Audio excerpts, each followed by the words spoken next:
Skechers Performance Elite athlete Kara Goucher has been one of America's top road racers, and she's been visiting the podium for nearly 2 decades. I love running. It's been a huge part of my life. It's gotten me through good times and bad. When you see Olympic athletes celebrating on podiums, you think they're living the dream. But what if I told you that one of America's greatest runners was secretly fighting a nightmare that almost destroyed her? Kara Goucher was born in Queens, New York, on July 9th, 1978. When she was just 4 years old, something terrible happened. Her father was killed by a drunk driver. After losing her dad, Kara's family moved to Duluth, Minnesota, trying to start fresh. Her mom got married again, and Kara took her stepfather's last name. Kara went to the University of Colorado and became amazing. In 2000, she won 3 big college championships. She won the 5,000 meters and 3,000 meters races. She also won the cross-country championship. That same year, she made it to the Olympic trials at just 22 years old. In 2001, Kara married Adam Goucher, who was also a great runner and Olympian.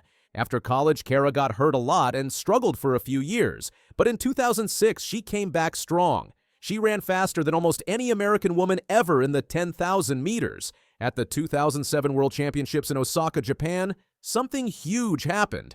The weather was hot and humid. With 2 laps left, Kara was in 5th place. She pushed as hard as she could and won the bronze medal. She was so happy she was jumping around with her American flag. They tested her for drugs right away and everything was clean. Kara thought her life had changed forever in the best way possible. Wins her 2nd world title. There were question marks, but she takes the gold medal for Ethiopia. Abiy Legacy takes the silver. It's a brilliant bronze for Goucher. But here's where the story gets dark. 10 years later, in 2017, Kara got called back. The woman who finished second in that race had been caught using steroids. Her sample was tested again with better technology, and the truth came out.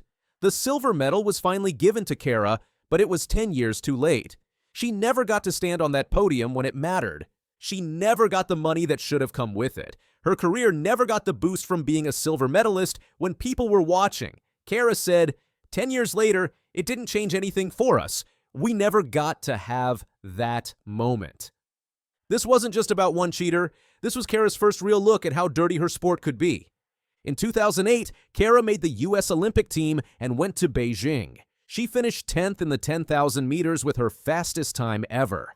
Later that year, she ran the New York City Marathon and got 3rd place. She was the first American woman on the podium there since 1994. Everything looked perfect from the outside. Behind the scenes, Kara was part of something called the Nike Oregon Project.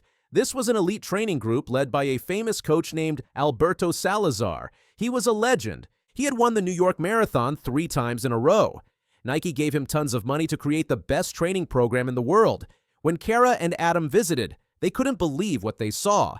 Athletes lived in special altitude houses that helped their bodies make more red blood cells. Alberto told them, "We're going to outwork everyone. When you get to the starting line, you'll know you worked harder than anyone else." Yeah, it was like, we're going to outwork everyone. We are going to outwork everyone. You're going to go to the starting line and know that you have worked harder than anyone else. Kara loved this idea. The team became close like a family. But slowly, things started to change. Alberto Salazar became controlling in ways that weren't normal. He would call and text athletes constantly, even at night. He asked about their personal lives and relationships. Kara said, "He was my whole world. I thought about pleasing him nonstop." And how much I spent emotional energy constantly worrying about what he was going to think about the things that I was doing. And just, he was my whole world. It's really sad to say, but he was. And I thought about pleasing him nonstop. And She spent so much energy worrying about what Alberto would think about everything she did. When she later trained with other coaches, she realized how strange this was. Those coaches would just say, "See you in a few days." And Kara would think, "Wait, you're not going to call me 50 times?" when I started running for Jerry and he'd be like, "All right, I'll see you in a few days." It'd be like, "Wait, what? What do you mean you're not going to call me 50 times and text me and check in?" And, In 2010, Kara had a baby boy named Colton. Before getting pregnant, she asked Nike what would happen to her contract. They told her, nothing. Stay relevant. I just said, I want to know what's going to happen with my contract. And I was told nothing. Stay relevant. So during her pregnancy, Kara did everything they asked. She was Nike's #1 requested female athlete. She did magazine covers, photo shoots, and meetings. But then her payments suddenly stopped coming. Her financial advisor had to tell her Nike had suspended her pay because of her medical condition, which was having a baby. Even worse, they told her that if she didn't get back to racing fast enough, they would cut her contract. Kara was back running just 1 week after giving birth. 10 days later, she was back at full practice. She said, "It was terrible. It set me up for repetitive injuries for the rest of my career." A week after giving birth, I'm out running. 10 days after giving birth, I'm back at practice. And it was terrible. I mean, it just was so bad. And I feel like it set me up for repetitive injuries sort of for the rest of my career because I was just constantly always trying to like Band-Aid everything. Nike basically told her that if she won the Boston Marathon, everything would be fixed. The problem? The race was only 6.5 months after she gave birth. This was a really tall order for anyone. This experience broke something in Kara's career. She struggled with injuries to her hip and pelvic floor for years after. She made Olympic teams and world championship teams, but she kept getting injured right after. She believes her career could have been much longer and better if Nike had just let her heal properly. When she saw runner Ali St. Pierre win a world championship with her baby less than a year old, Kara felt happy, but also sad. She said, "That could have been me if I'd had that support." Other people started speaking up too. A massage therapist named John Steiner said that in 2008, Alberto called him and asked him to mail back a tube of testosterone gel that was left at a training camp.